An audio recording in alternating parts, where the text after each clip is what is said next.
a huge role in world trade.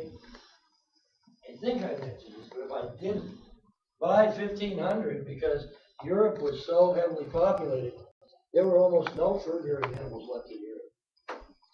It didn't exist. I mean, people killing them, using them for their fur, for their food, and everything else. So these are the two forces that are going to drive everything. Anybody on that? I think you should. I can try it for the Cubs with games like that.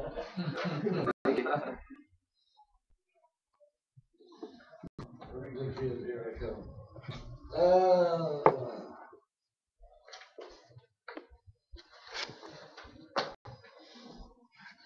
So after decolonization, well, you know, during colonization of America, like, is this truth that after people have been here in America for a certain, you know, X amount of time, they started developing clout. They had a lot of money, Sure, a lot of stuff. sure. They went back to Europe and tried to rub elbows and stuff with the blue bloods or the royalty and stuff like that, and they were shunned. And that's why the Americans got started to begin with. We're going to start our own government because we don't need to. Well, you can't lump the New World all together because basically we had three different ones. In South and Central America, in the Caribbean, these people were generally assigned. The crown would say, okay, go over to, and you're the new ruler over there. And they would take an entourage with them. And they usually came back. The French, they had a very limited presence. Most of them didn't come over to make money, at least at first. Most of them were pure exploration or evangelicalism. So they weren't really social fighters to begin with. And if we look at England, remember, England was a Johnny-come-lately in the New World. So when she decided to get into the New World, under Queen Elizabeth, she really did it in spades. She didn't mess around. And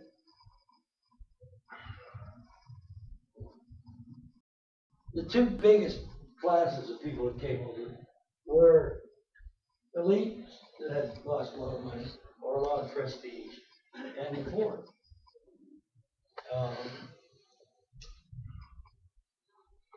England's big spurt was probably the main reason for it was probably because of all the turmoil. Remember, England is going to try during this period. They're going to have a civil war. There are going to be a lot of people that are displaced.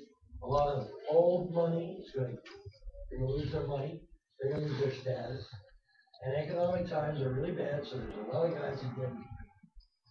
So a lot of the elite, especially those who had lost a lot of social status, they decided to come over here and start a new life. And the poor, they sign up for a superstitute or something. They don't have a choice. They're probably never going to go back. I'm thinking. I think that the first people as a class who planned to come to America and go back were probably the Chinese in the late 18th or 19th century. In fact, we have a term for them we call it birds of passage. The idea was to come over here and make a bucket full of money. Because they didn't make much money compared to what they might have made in China in fortune. And then they would go back and they would be in pretty good shape with that. And in fact, most of them did that for a long time. So, answer your question. No, really. You are so hard to please. Because what I'm saying is like, well, okay, what my statement is saying is like, Yeah, it's either, I think it is the English, you know, colonists over here, English colonists over here, went back over there and tried to hobnob with the High Court in England. And they were shunned. They were saying, no, no, no, no, no. You're still peasant status. That may have happened on a limited basis, but I don't think it really happened a lot. The first guys that showed up, probably for the first 30 years, they came over and they stayed. Probably 40 or 50 years. Most of them stayed. And then the crown would send people over. Every once in a while, the crown would get a little nervous and go, send some new guys over. But that really didn't start happening until after 1763. Right. Maybe, I wouldn't be surprised if this happened, I'll have to look into it, is remember that all during the American Revolution, that wasn't a universally popular deal. There were a lot of people in America that were British subjects, loyal British subjects, they're called Tories. And they had been here for maybe even a couple of generations. And after the war, if they wanted to, they were allowed to return to England. That probably happened a lot there. I'm betting that happened a lot. But I think before that, probably not. I'm sure it happened, but probably not on a huge basis. Now is the answer. For instance, like I'm under the impression that if England and British would have accepted these people and their money as comrades or as equals, we'd probably still be under English or British law. No, no, I don't think so. I'll jump ahead just a little bit and give you a thumbnail on that because we'll talk about it a lot more later. But until right after 1763, almost everybody in America, they were still British subjects, they liked being British subjects, they wanted to be British subjects. Now, I'm sure we touched on this, but that was the end of the 7 Years' War, the French and Indian War, cost the English a lot of money. And the colonies had been experiencing for decades that salutary neglect where England just let them do whatever they wanted to do. Then all of a sudden they started asking for taxes, which in my opinion was fair. But because the Americans were so used to getting a free ride, they started getting mad about it. And I look at that period between, 1763, Britain had probably the most loyal colonies in the world. 20 years later, they're rebelling. And I always look at it as kind of like, when marriage breaks up, it usually starts when you left the toothpaste tube open again. First of all, it was always little bitty things. They grew. And all of a sudden, you got British soldiers shooting civilians, and you got colonists throwing tea overboard and all of that. And in 1775, you get conquered, where there are actually troops within troops. And that happened very, very quickly. But up until 1763, the subjects in the colonies at the time really didn't see themselves as much different status from the colonists or the subjects in England. It was a very different story in other of the British colonies. But like Parliament and stuff like that didn't recognize that, right? Sure. They did? Yeah, they were British subjects. But they weren't members, so to speak. I got a lot of clout over here. I go over there and I'm still considered a peasant. That's what I'm saying. Wasn't the Can't that happen? Huh? Can't that happen? I can do that.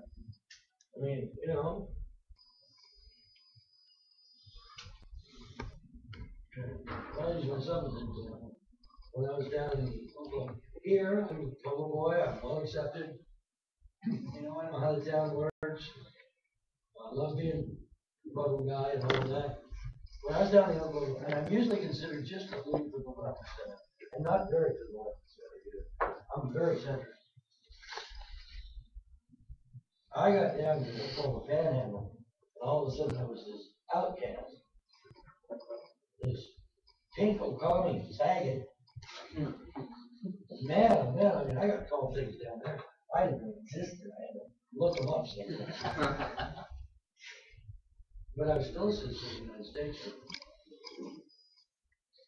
So it's a possibility that some people, okay, well, let's go back to England, and they got over there and they found noses looking down at them. That's a possibility, but it certainly didn't happen in the Great England. And I'll have to look into how the Tories were accepted back in England when they moved back. No, because that's, my understanding is that's how it all got started, taxation without representation, all this and all that. Yeah, and that's how it all began. And that was a lot of hooey too. It sounded good, but the truth is that the British system works like this. All members of Parliament represent all citizens. They don't have congressional districts like we do. Never had, never will, probably. And so that no taxation without representation was, so that stuff. It sounded really good, but it was lousy logic. What it was, as I said, it started over some real small things. And then one side would do something, and the other side would get mad, so they do something else. And it just kept escalating. And remember, it took 2 to 3 months for communications to get back. What year was the Boston Mass? Yeah, that didn't help. 73. 73.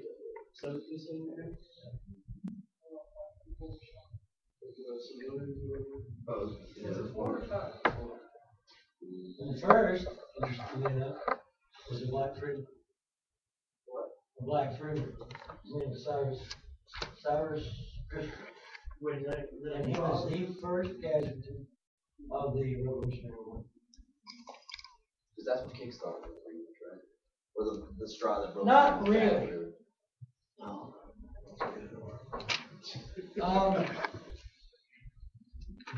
Here's what goes on. We start out with some little taxes, and the colonists start refusing to pay the taxes. The taxes get more severe. The colonists tar and feather a couple of tax collectors.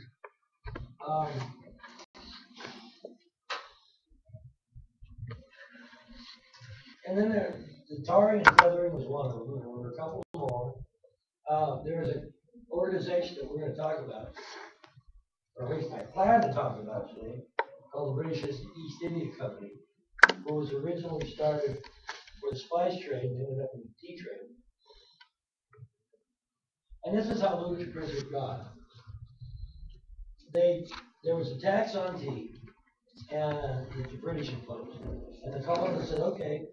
So they quit drinking imported tea, and they started drinking tea made out of birch bark and stuff like that. And they, well, Alexander Hamilton was one of the biggest food makers we had. And indeed, a lot of this was fueled by the elites, like Hamilton, who had a lot to lose. So anyway, the British actually renamed. And they go, all right, we're going to cut this tax back. There's going to be high tax on other tea. But if you buy tea from the British East India Company, tax is going to be minimal. But by this time, tax was in a study. This fight, the word. The colonists absolutely refused to buy tea from the British East India Company, even though it was several times less expensive than if they had bought it from somebody else. Because wasn't the embargo act at that time? The embargo act didn't come until the Jefferson administration. Well, there was an act. But there is, yeah, and I mean, what happens is it all escalates. Finally, the British passed a bunch of things that the Americans call the Intolerable Acts. And there's all of this. Oh, man, the Quartering Act is one of them. you know, if you read the Constitution, one of the amendments in the Bill of Rights specifically prohibits the Army from forcing you to house troops. You know, we don't worry too much about that anymore. But because it's been so recent before, we put it in the Constitution. Anyway, a bunch of things. What transpired was this thing just kept getting worse and worse and worse. The Tea Party was a direct result of the intolerant left.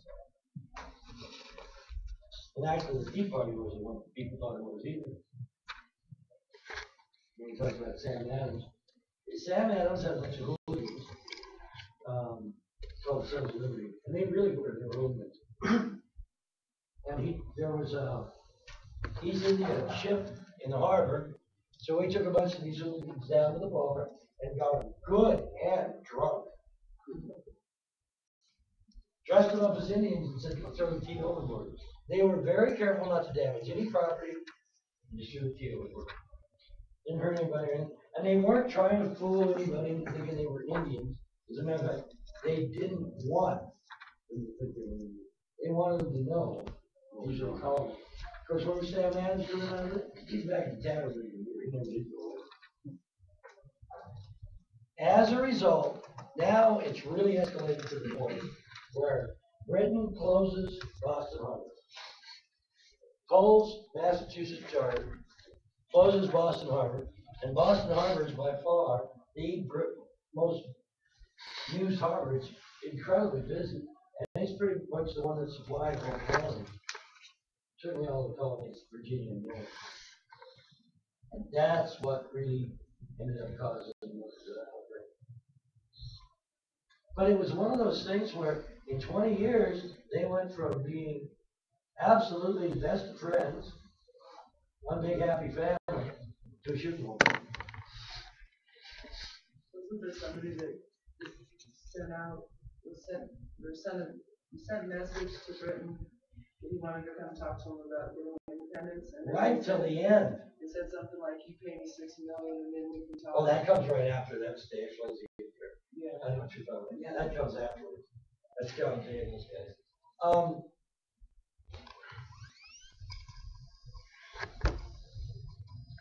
It's amazing how quickly there's a falling out between the colonies and England. But it's also inevitable. Because remember, when the English first landed on the shores of the New World, they accepted the concepts of John Locke and the Enlightenment when nobody else would. And so we've got two completely different attitudes on government. So it's inevitable that they're going to break up. It's just amazing how quickly it happens.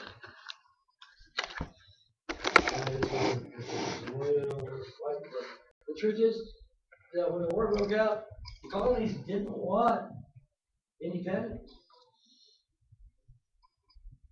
They just wanted England to get off their backs. And by that time, England was really on their backs. But, it was like a kid. Every time the kid did something, punishments become harsher and harsher and harsher. Well, look at him, Patrick Henry. He didn't say, give me independence, you give me death. He said, give me liberty, you give me death. Franklin was in England, and right up to the last minute, he was trying to smooth things over. He got out just in time not to get his neck stretched as a traitor. And in fact, the Continental Congress drafted a letter of conciliation to the king, to the parliament, and they mailed it off. And when it was in transit, called the Olive Branch Petition. When it was in transit to England, it was Congress.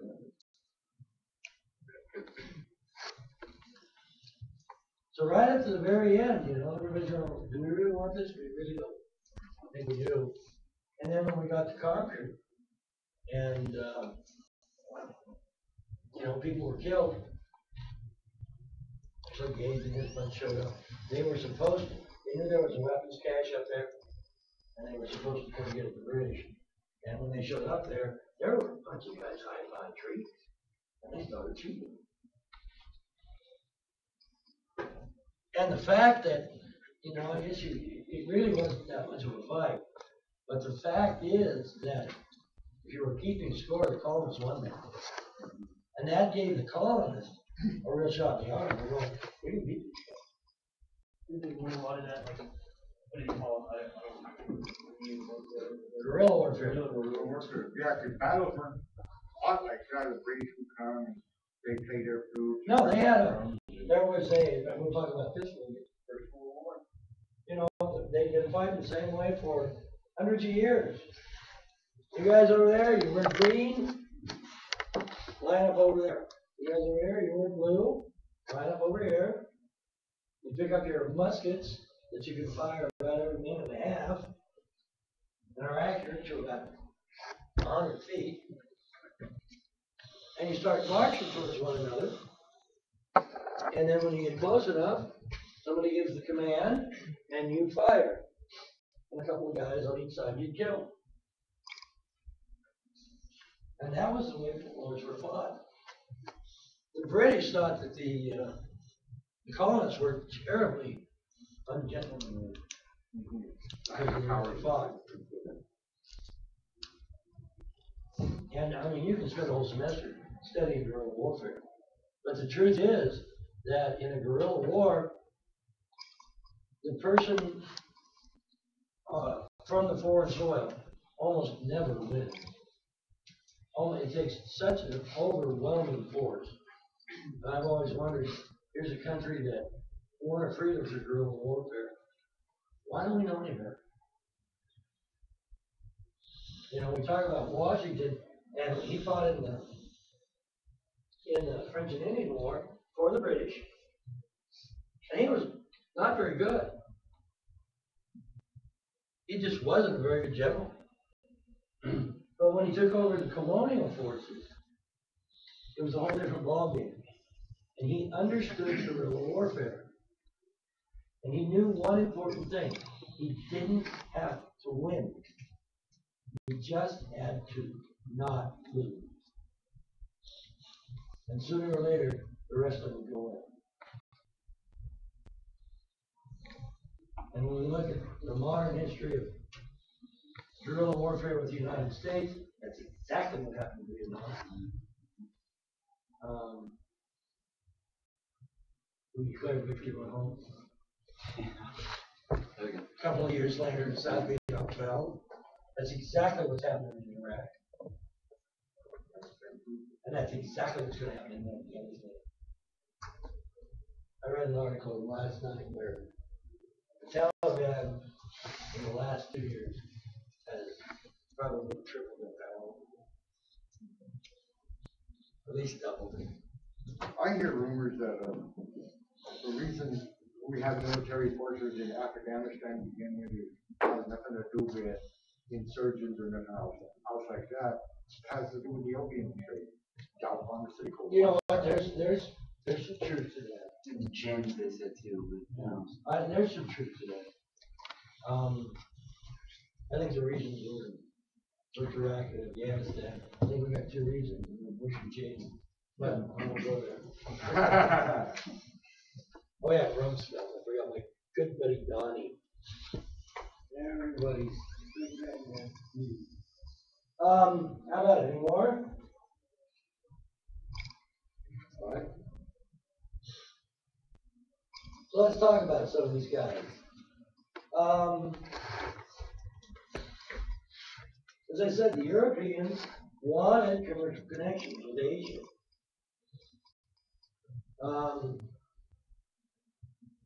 And Europe was ready to explode. They had recovered from all the plagues of the Black Death. Their population was growing.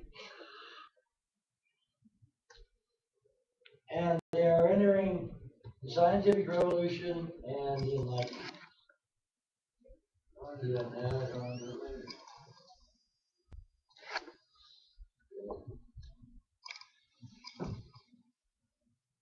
The Muslims pretty much controlled the spice trade.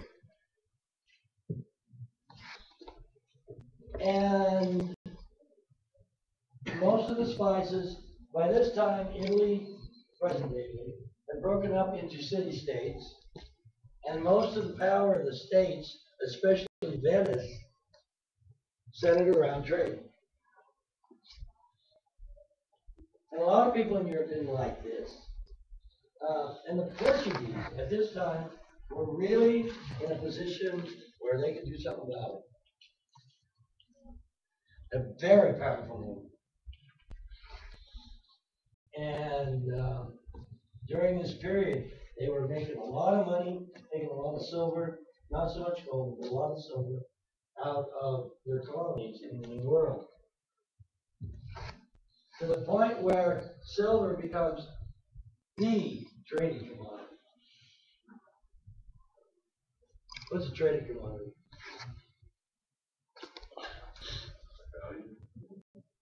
It's something that's universally recognized. Yeah, like gold is, yeah. Gold, the dollar, What year? whatever. Oh, right, 15, 14, 15, 16, 15. Trading commodities need to have a few things. One of the things is that they have to have some scarcity. You can't use water as a trading commodity. Everybody get water. It has to be relatively easy to transport. So, you guys have ever seen the coins in some Pacific island that were made out of rocks about this big around? They didn't last long because they were too hard to get around. And they have to have, now today, of course, we use paper money, that's all the game.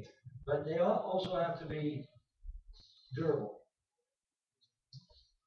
I read a really good article one day about why we use the three main metals that we use for trading commodities today are gold, silver, and lead. And this guy, they're all elements on the periodic chart. This guy took the whole periodic chart and he started marking them off because this one was too volatile, this one was too common, this one was too hard to transport, so on and so forth. And we got them all crossed out, they went through to the left where gold, silver, and lead. So, Isn't silver our biggest? silver still is, yeah. Because we use it in everything. Yeah. Of course, now we've done away with species, called species, and we've gone to paper money. Yeah. All right, let's talk about that. That's one of the. Well, I keep opening these cans of worms today.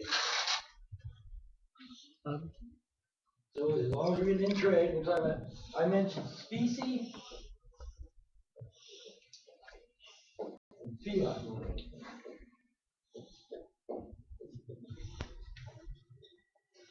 You ever take a crack at that?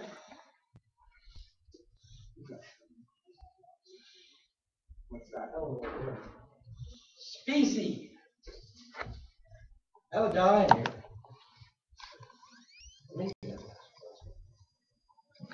Yes, there is. It is worth a dime. Why? Because it has the content, the metal content, that is worth a dime. It's not legal, but I can melt this down and I will have a dime's worth of product. Specie, hard, cold cash. And then we have fiat money. I also have a dollar bill somewhere.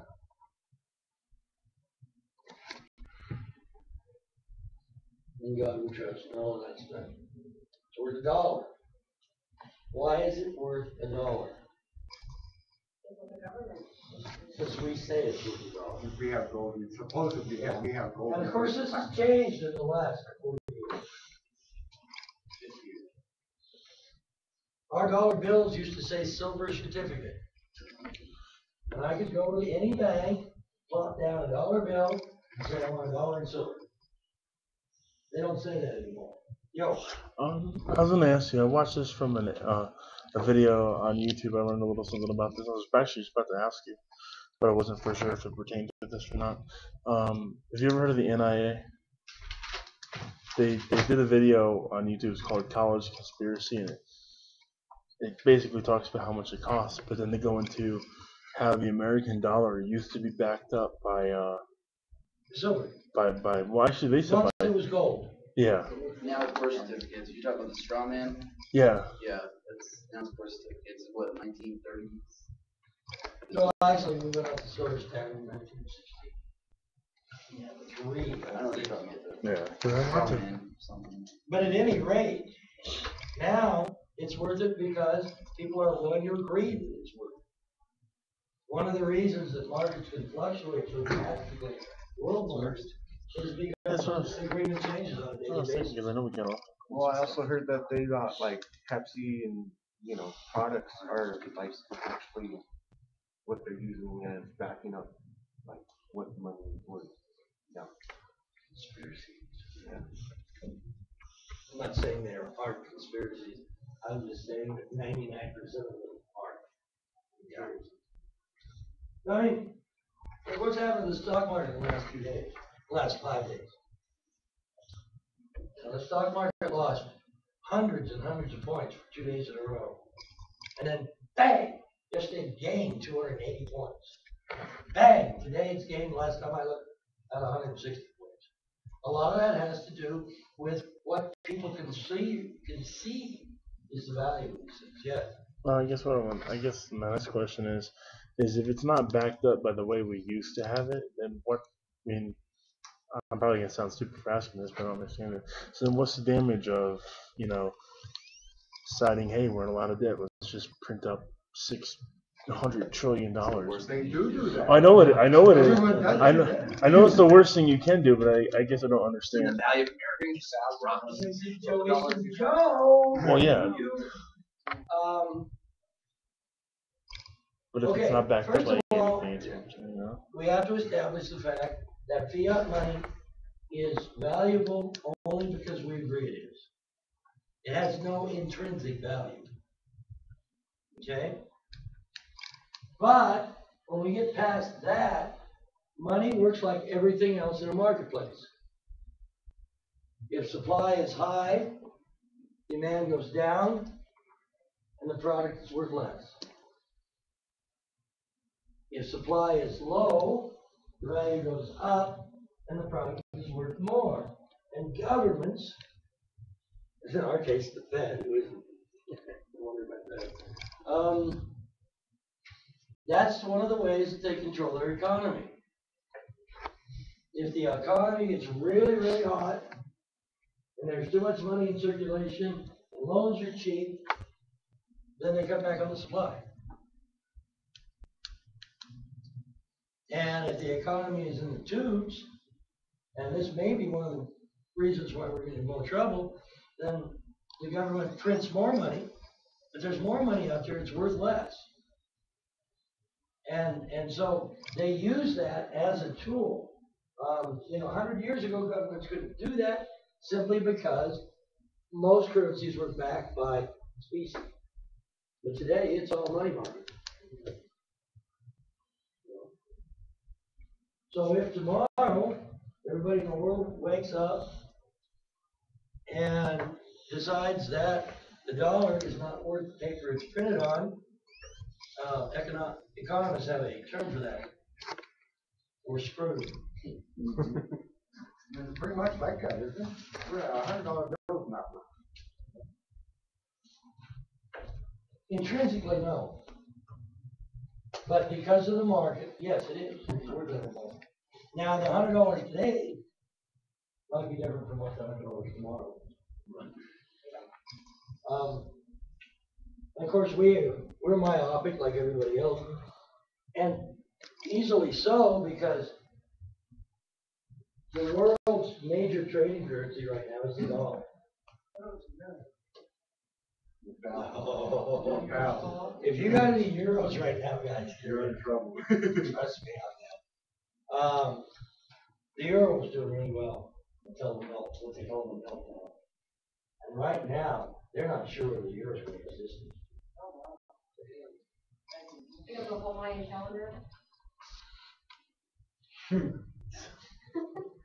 I had to bring it up. I'm sorry. I don't mean to be little you, but I'm not even deep. There are conspiracy theories, and then there are nut theories.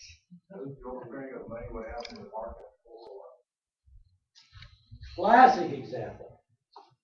After World War I, Germany and the Weimar Republic, they were trying everything they could to bring the economy back up. And the mark was so devalued, inflation was so bad, that it took a wheelbarrow full of marks to buy it.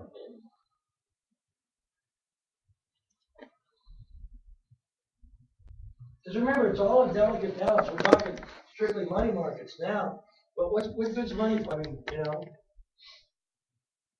the only thing money's good for is to go out and buy goods.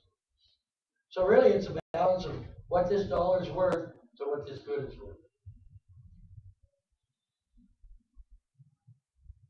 And if you understand it, believe me, you better get into the markets because you don't know. I mean, it's so complex. And it gets more and more complex every day. That's why we use computers to go trading.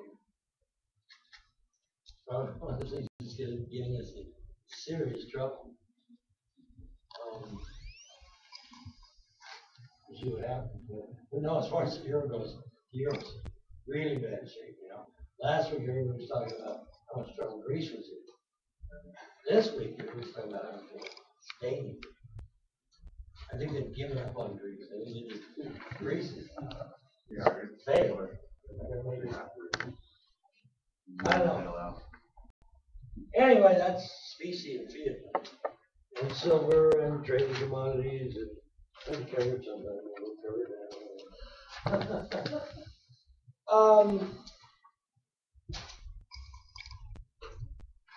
The truth is that Europe was experiencing a constant trade deficit with Asia.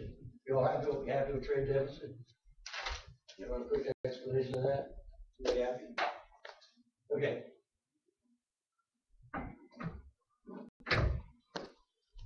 And there is starting to be some tension between the Muslim world and the European world. They're starting to rub shoulders, notably along the Spanish border. The Moors have, to a certain extent, successfully invaded parts of Spain. And we see a big resurgence in what was going on some time ago, Crusades.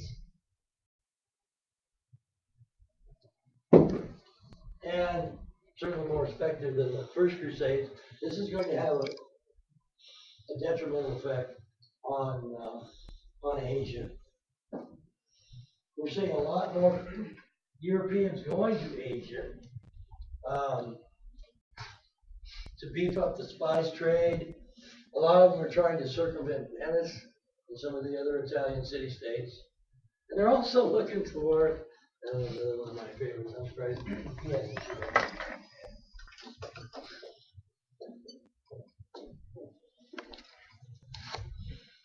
Anybody know who Prester John was?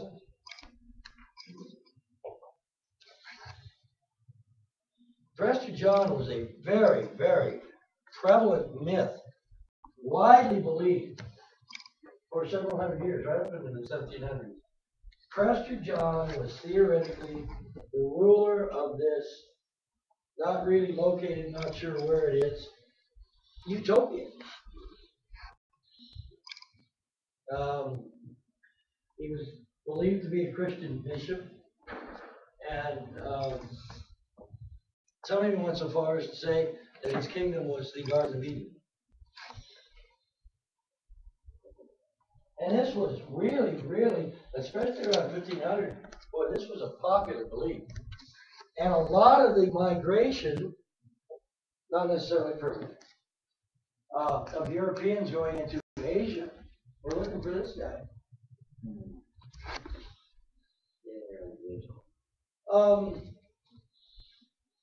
But the Portuguese were the ones with the horsepower, the ability, and the desire to set up probably the first commerce empire, and one of the most powerful for a while. They're in the right place. The Indian Ocean commerce is really rich. And the Portuguese themselves did not have really good trading goods, high quality stuff. So they thought, getting into the spice trade might be a good idea. They also had a really powerful navy with highly maneuverable ships that were on cannon. Remember, that's 1500. Most ships didn't have cannon. And so they started going around and creating a trading empire, not a colonial empire, but a trading empire, mostly by force. And they set up these forts around that were designed to trade or to control trade. And they set up places like the Hormuz Strait. And basically it turned to piracy. And through force, they managed to impose an incredible trading machine on the rest of the world. But it wasn't an empire in the usual sense. It was I'll call it a trading post. Because they didn't really own or didn't control vast areas of land, but they controlled really good pieces of very critical pieces of land. Think about it, you set up a fort in the Straits of Hormuz, what you can control. I mean, you can cut off the whole ring of Gulf. Like the Mediterranean or something like that. Kind of like what the Bushers. The Bosphorus. Kind of like what the Bushers did.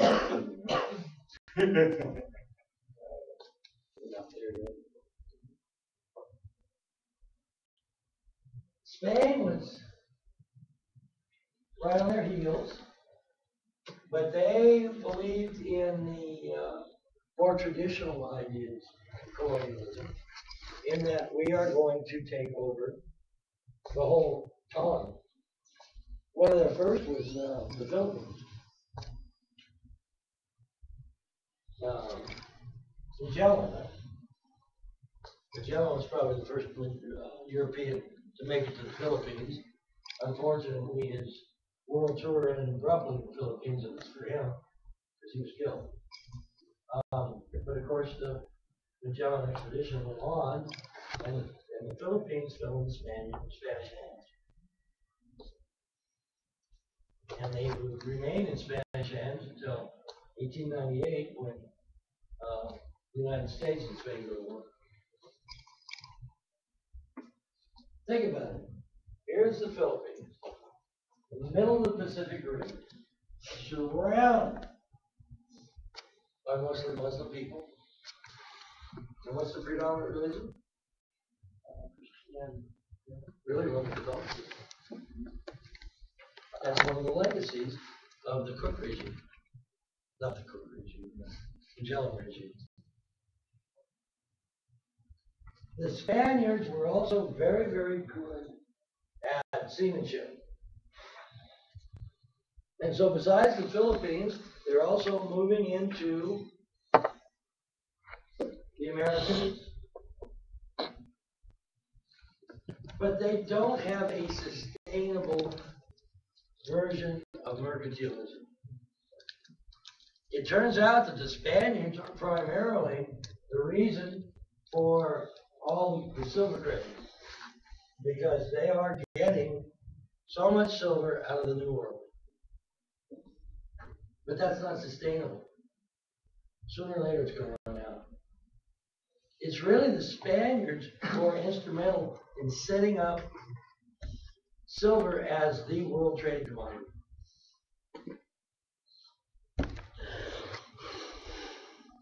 They're doing a lot of trading with the Eastern world, especially China.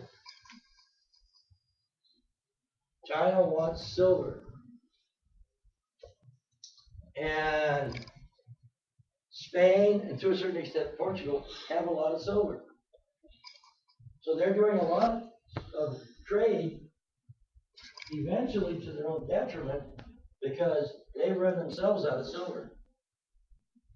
While in China, silver is becoming so popular that eventually there's a decree that goes out that says the only way you can pay your taxes is in silver.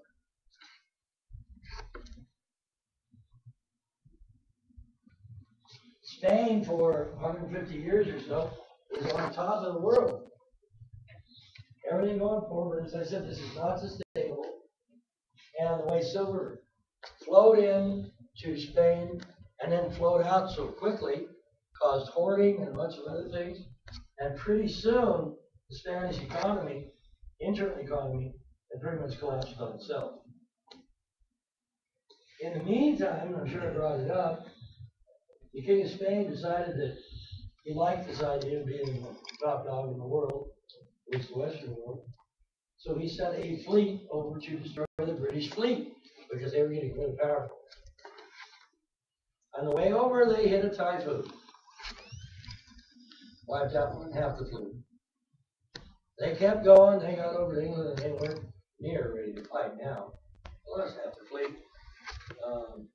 So the British wiped them out. What? Yeah, it's 1588. 1588. Good for you guys. Good for you guys. And of course, on the way home, they hit another storm. And so, between the economic upheaval that was brought about by mismanagement of mercantilism and internal wealth that turned into internal poverty, plus the bad luck and the defeat of the Spanish Armada, almost overnight, Spain is off the table. They will hold most of their territories in the New World by momentum. But by the early 19th century, they just fall like flies. And of course, the few they've got left, they lose from the United States, and Spain go to war in 1890.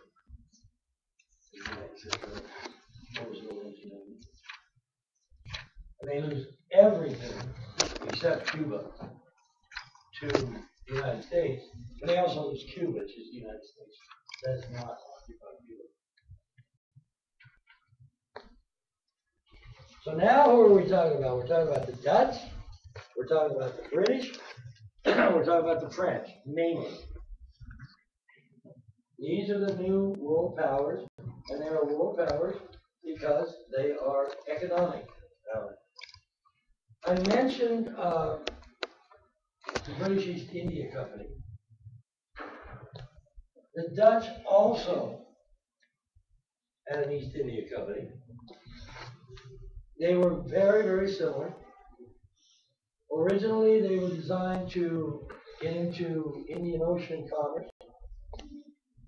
We're talking about 1600 years. The Dutch focused on Indonesia, and the British on India. The Dutch East India Company was actually a little more powerful. But these guys were unique. They were issued charters by the respective crowns with the idea that they were going to go in, establish trade, and establish colonies. And these guys served as a surrogate government for their mother countries. They had all the power in the world. They even had power to go to war if they wanted to. As long as they kept making money for the crown. Eventually, tea becomes more important to the British East India Company. And by the end of the game, and we talked about that a few minutes ago, that was their game. And the Dutch, as spices became more widely distributed, they looked at something else, and they turned to the carrying trade, what was called the slave trade. But they were actually chartered by the crown to act in the crown's behest, pretty much autonomously, set up their own governments, declare their own wars, all for the purpose of commerce.